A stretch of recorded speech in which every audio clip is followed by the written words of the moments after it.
Hi, I'm Tammy Fontana with the Family Counseling Center Private Limited. I'm a clinical mental health therapist and clinical sex therapist. I have been running my own private practice for just under 2 decades, and I have over 30,000 hours of training. There's a lot of different people out there with a lot of different training, but and the barrier to entry in different regions is very low for people who can do coaching, counseling. Some people can get a degree.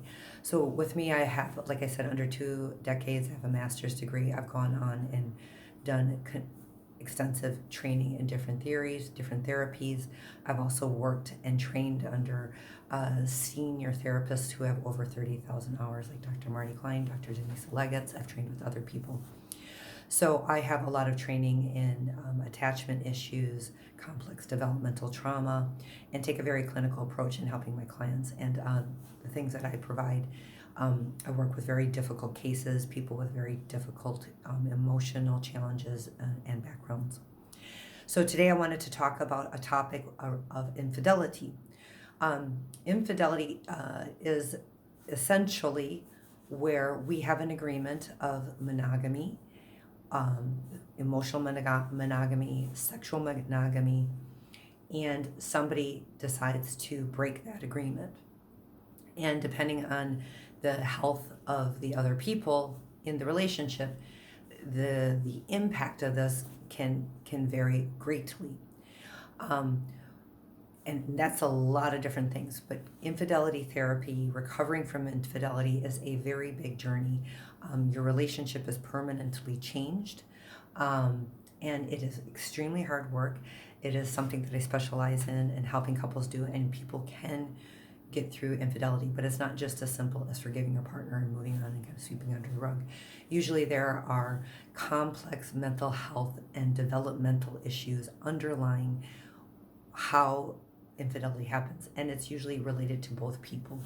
The person who chose to break the agreement is responsible for that choice, but often there are dynamics in the relationship that contributed to it, and there's usually 5 cases. What I wanted to address today is this idea of sexual monogamy and emotional monogamy.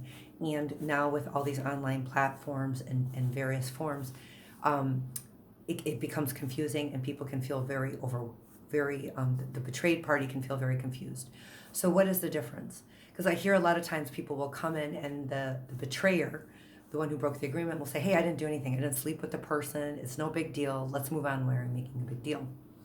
One of this comes from the fact that couples up front don't clarify their agreements very well. A lot of people don't spend a lot of time detailing out what the agreement is. Most people kind of have this idea of, hey, we're just not going to sleep with other people. We're monogamous. That's all we're going to do. And that's often the degree of which they discuss it. Some people go deeper. But now with the way the world works, with people going to work, men and women working together, we're spending a long time away. We have all these various platforms, traveling. People need to be very specific in their agreements.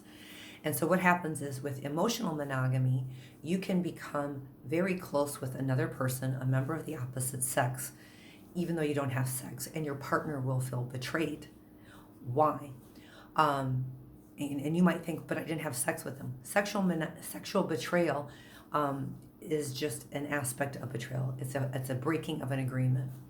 An emotional agreement is often when people don't spell out. It's where I want you to be emotionally dependent on me. I don't want you talking about me or our relationship to other people. I want you to turn to me for emotional support, not a member of the other sex.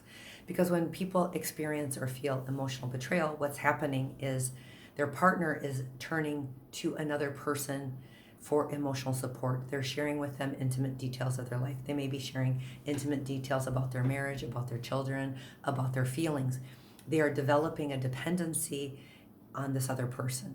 And just because of the nature of people and relationships, this can easily lead into kissing, hugging, and other sexual activities that would then break the sexual agreement. And it is a big deal, and people do need to have very good boundaries around this. The other thing they need to be aware of is, why is somebody in their relationship needing to go outside? So this is what I'm saying. There's often complex issues. Sometimes people have this overly simplistic idea that marriage causes certain things to happen. It's not true.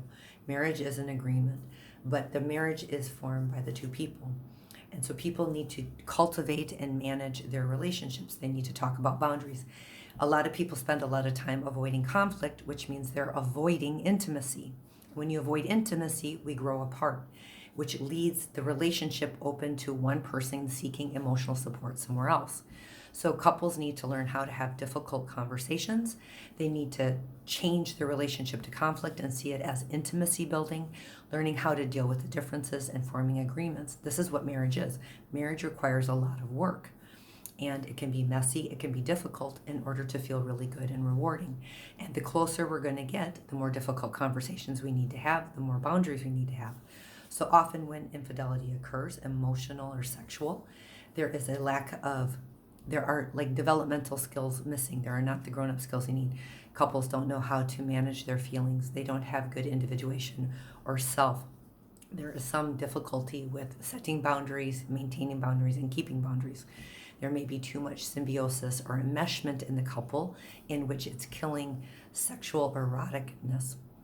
And so if you are feeling emotional infidelity, this is a real thing, but it is not a helpful way to deal with emotional infidelity or sexual infidelity by now trying to create leverage and saying, hey, now you betrayed me, I get 100% control over the relationship and you have to do whatever I say. This will not lead to a successful outcome. Nor is the way to deal with this to have this idea of a kind of this grandiose thing of, I get to forgive you, and then we sweep it under the carpet. There's actually a lot of work that needs to happen, understanding how did this happen, what's going on with the betrayer, what's going on with the betrayed, why is our relationship in this state, how do we repair and heal it, how do we learn from this and make the changes that we need to make. So if you would like this help, this is things I specialize in, you can visit my website on thefamilycounseling.com. You can send a WhatsApp to schedule an appointment at country code 6590307239. Thank you.